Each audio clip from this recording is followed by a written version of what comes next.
Hey, salut les amis, dans cette vidéo, je vais vous partager 5 erreurs que j'ai faites lorsque j'ai commencé à m'entraîner dans mes premières années et en espérant que cette vidéo pourra t'aider à prévenir ces erreurs. D'accord? Que ça fait un bout de temps que tu t'entraînes ou que tu commences, cette vidéo pourra t'aider. D'accord? Donc, première grande erreur que j'ai faite et qui a ralenti mes progrès, c'était que je ne prenais pas mon alimentation au sérieux. Donc, beaucoup de personnes aussi commencent l'entraînement en pensant qu'ils peuvent manger ce qu'ils veulent. Ils vont aller au McDo, ils vont manger du fast-food pensant qu'ils vont transformer tous ces aliments en muscles et ils vont juste tout manger et tout ça va aller aux muscles. Mais ce n'est pas le cas, d'accord? À moins que tu sois vraiment skinny et tu dois vraiment prendre du poids à tout prix, tu peux t'en sortir un peu avec ça. Mais pour moi, ça m'a vraiment juste fait prendre du gras et je ressemblais vraiment à un ballon. Je vais mettre une photo pour que vous puissiez voir. Mais ce n'est pas l'idéal. D'accord? Beaucoup de personnes commencent à s'entraîner en pensant que l'alimentation n'est pas si importante et que ils vont voir des résultats. Mais si ton objectif est avoir un corps esthétique, voir tes abdos, voir un peu des muscles tracés et tout ça, c'est important que tu prennes ton alimentation au sérieux, que tu manges correctement. C'est aussi important que l'entraînement. D'accord? Et c'est jusqu'au jour que j'ai commencé à manger comme du monde.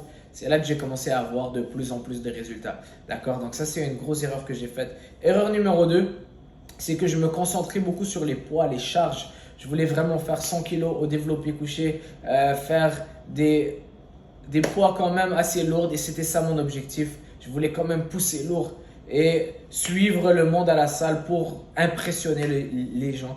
Mais ça m'a causé beaucoup de blessures et ça a aussi retardé les progrès que j'ai pu voir. Donc ne te concentre pas sur les charges que tu utilises, mais plutôt concentre-toi sur la contraction musculaire. Quel muscle est-ce que tu travailles lorsque tu fais le développé couché? Est-ce que tu ressens tes pecs? Est-ce que tu as une douleur quelque part? On s'en fout du poids, de la charge utilisée. Ça va juste te causer des blessures, vouloir atteindre de plus en plus de poids. Mais plutôt travaille et concentre-toi sur ton muscle et essaie d'amener ton muscle à l'échec sans forcément utiliser énormément de poids pour prévenir les blessures. D'accord? Donc, moi, quand j'ai commencé, je voulais plus faire du powerlifting et croyez-moi, j'ai eu tellement de blessures. À un moment donné, je me suis blessé à l'épaule, je ne pouvais même pas faire des pompes pendant un an. D'accord? Et c'était pas drôle, c'était vraiment quelque chose qui a retardé ma progression. D'accord? Donc, concentre-toi, surtout quand tu commences, concentre-toi sur comment le muscle ressent. Oublie ce que les gens pensent, même s'ils vont penser que tu es faible. Si tu commences juste avec la barre, c'est correct.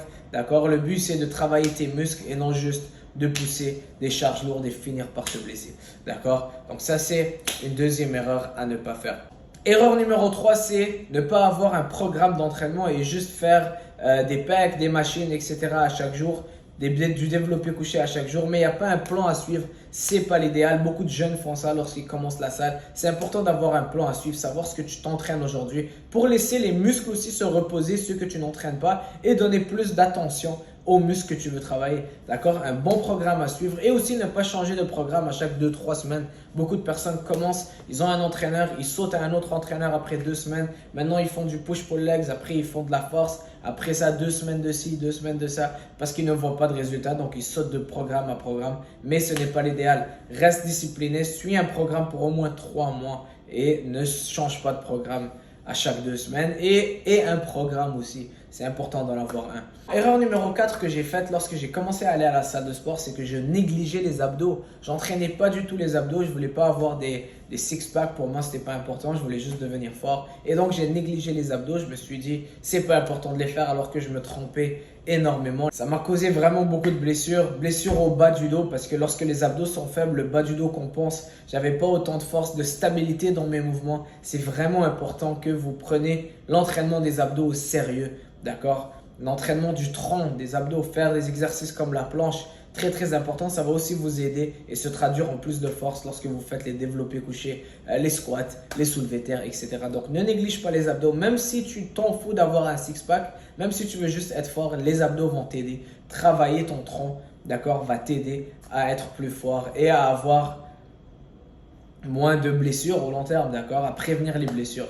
Donc très important. Erreur 5, donc c'est pas une erreur que moi j'ai faite, mais que je vois beaucoup de jeunes faire, c'est mettre beaucoup d'attention sur les suppléments en commençant. Donc, moi quand j'ai commencé à m'entraîner, j'étais en Syrie, on n'avait pas de suppléments. Il y avait de la protéine en poudre de la créatine peut-être, mais on voyait ça comme des stéroïdes, d'accord? Je sais pas si c'est parce que moi j'allais à une salle qui était très très old school, mais pour nous la protéine en poudre, la créatine, c'était pas quelque chose qu'on en parlait. Pour nous, on disait que quelqu'un prend de la protéine, c'est comme si il a un avantage exceptionnel, alors que c'est pas le cas. C'est juste de la protéine. Mais maintenant, ici, les jeunes, je suis au Canada, beaucoup de personnes vont mettre beaucoup d'attention sur les suppléments. Ils commencent à s'entraîner et ils vont aller acheter la protéine, la créatine, la BCAA, pre-workout, alors qu'ils n'ont même pas mis le pied à la salle de sport. Et ça, c'est une autre erreur. Commence-toi à bâtir les bonnes fondations, ton entraînement, l'alimentation, dors bien, suis un plan pour au moins 4, 5, 6 mois, entraîne-toi sérieusement et peut-être après, si tu ne manges pas assez de protéines ou tu en manques ou tu as besoin de plus de protéines et tu n'as pas le temps de cuisiner, là tu peux ajouter des shakes, de la créatine peut-être plus tard, mais c'est pas quelque chose que tu dois commencer avec, d'accord? Encore pire, il y a des jeunes qui commencent et qui prennent des stéroïdes, ça c'est quelque chose de vraiment malheureux, d'accord? Mais bon, ne mettez pas beaucoup d'attention sur les suppléments, croyez-moi, c'est pas de la magie et ça va juste perdre votre énergie, votre temps et votre argent, d'accord? Donc commence avec, entraîne-toi sérieusement, mange sérieusement et un bon plan à suivre et les suppléments, c'est un supplément et c'est à la toute fin, d'accord? Donc voilà 5 astuces pour t'aider, désolé, 5 erreurs à ne pas faire que j'ai faites, que beaucoup de gens font lorsqu'ils commencent à aller à la salle de sport. J'espère que cette vidéo t'a aidé. Laisse un commentaire, un like, abonne-toi. On se voit bientôt. Ciao!